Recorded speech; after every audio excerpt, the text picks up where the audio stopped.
ஆனால் ஒரு ஸ்ட்ரெயிட் ஹியூமரும் ஒரு டார்க் ஹியூமரும் உட்காரல சார் அந்த படத்தில். சில ஹியூமர் பார்த்திங்கன்னா ஸ்ட்ரெயிட்டாக ஒரு ஒரு க்ளீன் ஹியூமராக தான் இருந்திருக்கும்.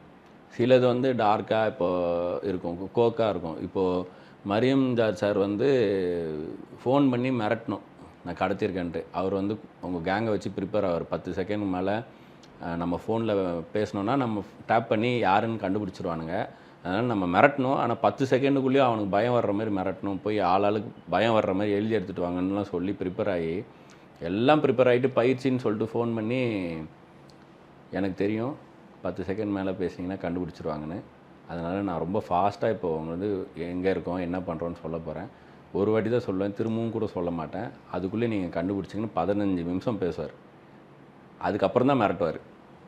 இது காமெடின்னு பார்க்குறவங்களுக்கு பயங்கர ஃபன்னாக தான் இருந்துச்சு. இப்போ 10 செகண்டில் மிரட்டணுன்றது மட்டும்தான் அவருக்கு ஞாபகம் இருந்தது தவிர பிளா பிளா பிளாவாக நிறையா பேசிட்டு மிரட்டுறாருன்ட்டு. இன்னொரு பக்கம் சாம்பாரா கார குழம்பான்றதுக்கு சண்டை போட்டிருப்பாங்க.